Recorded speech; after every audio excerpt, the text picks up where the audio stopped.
Hi guys, welcome back to History Girls! My name is Grace. I'm Christine. And today we're going to talk about J.R.R. Tolkien! who is J.R.R. Tolkien? Sounds familiar. Is he the guy who wrote The Lord of the Rings? Yeah! Is he the guy who wrote The Hobbit? Yes, we're going to talk about it! Oh my gosh! So today we're going to talk about J.R.R. Tolkien, some of his life journey, how he became the person he is, and some of his career. So we hope you guys enjoy. And moving right back on!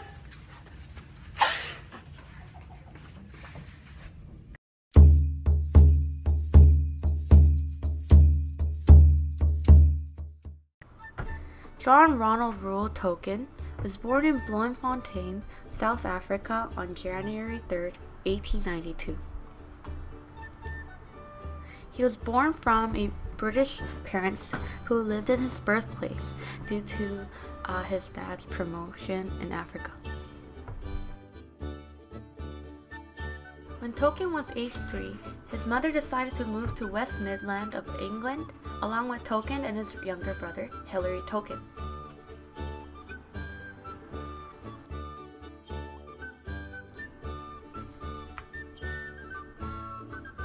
However, on February 15, 1896, when Tolkien was 4 years old, his father, Arthur Reuel Tolkien, passed away at a young age due to rheumatic fever.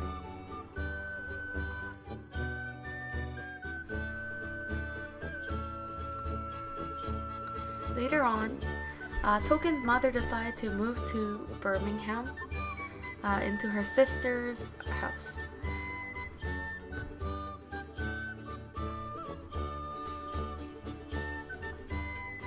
Together, the two sisters converted to Roman Catholicism in 1900s, and then they were both forced to move into poor lodging along with their children.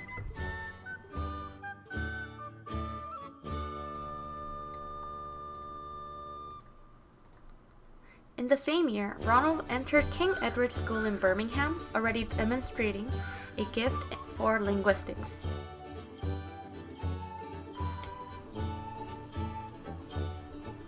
Around this time, Tolkien's mother was diagnosed with diabetes.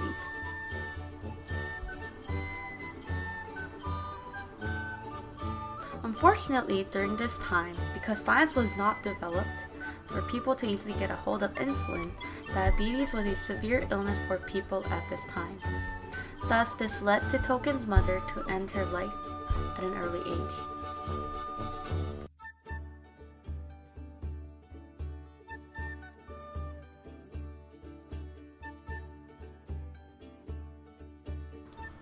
This left the two boys into the guardianship of a benevolent Catholic priest, Father Francis Morgan.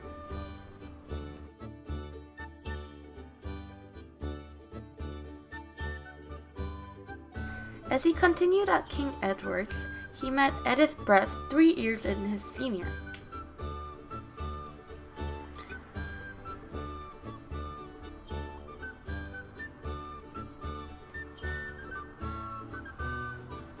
The two were captivated with each other.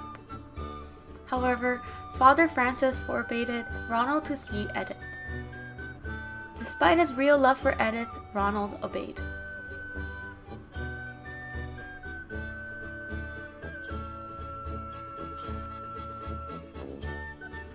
Now, although Father Francis said no to their relationship, it was okay for Tolkien because throughout Tolkien's life, language had a special place in his heart. When he was attending as a student in King Edward's School, he excelled in many different languages such as Greek, Anglo-Saxon, Dutch, Finnish, and much more. So he was so inspired by Latin and Spanish that he even created his own language called Nafarran.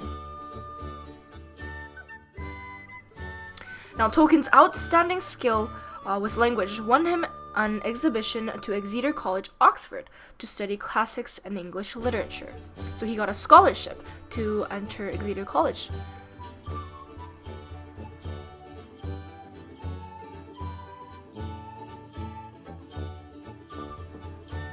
On his 21st birthday, he wrote to Edith and they soon renewed their relationship. They quickly became engaged and she converted to Catholicism.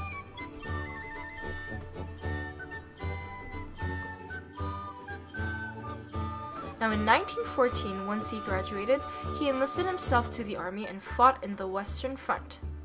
So as you can see, Tolkien is wearing a military uniform with gun, and so he was at France in the Western Front. Unfortunately, Tolkien caught the trench fever, so he was sent back home and he was cured after a year of suffering from this fever. So he flew back home to England. After this scary event of the war, he became a professor of Anglo-Saxon in Oxford, so his passion for English did not stop there.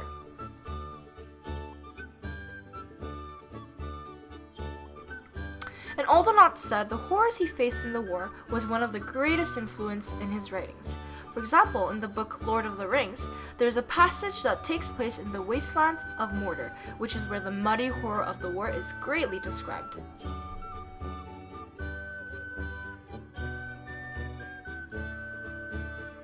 Now, to go more in depth about Tolkien's writing career, it actually began when he started writing a book called The Silmarillion.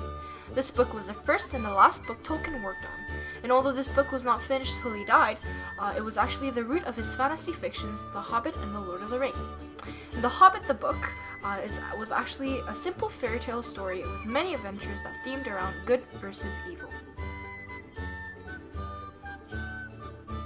The story of these series all started as a bedtime stories to his children about a little funny creatures with a magic ring, which is what inspired him in 1930s to start the book Hobbit.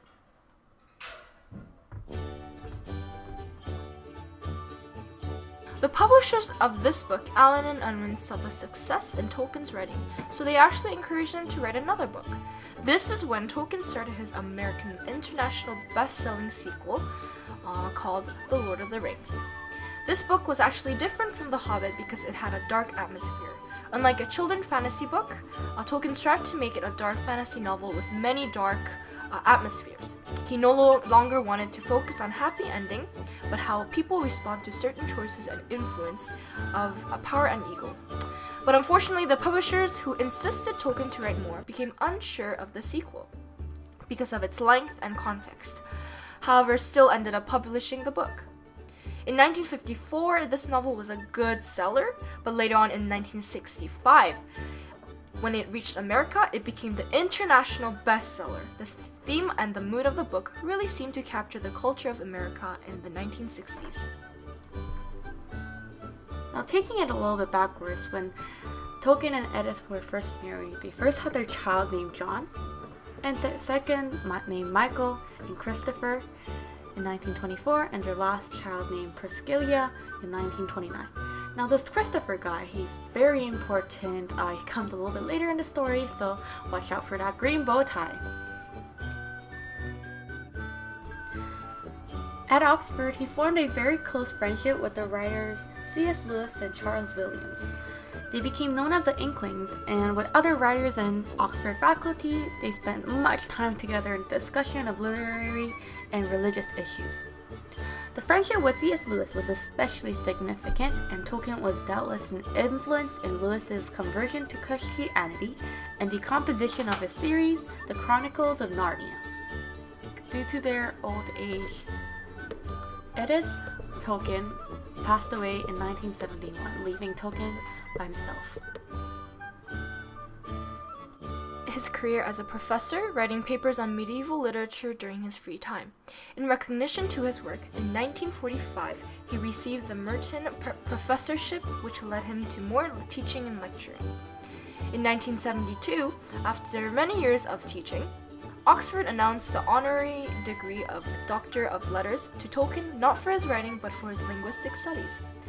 Tolkien did not stop and continued his teaching in Oxford until 1959, and spent his last years committing to finish the book, The Silmarillion.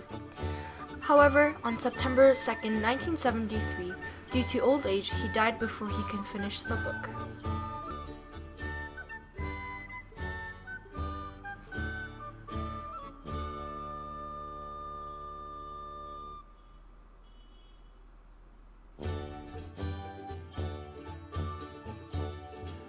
So his son Christopher Tolkien, you guys remember earlier from The Green Bow Tie, finished editing the book and published it on 1977.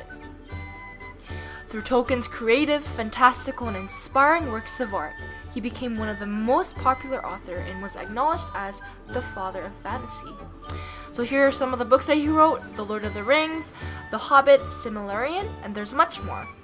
Furthermore, to really capture the atmosphere and the wondrous imageries of the book, many movies were produced which inspired many more authors.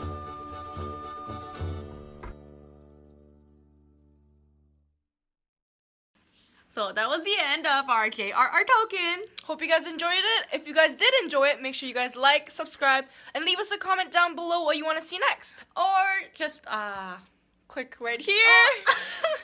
Here, it's right here.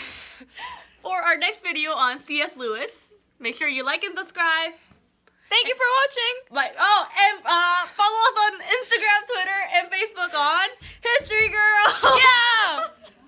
Have a good day, everyone. Bye.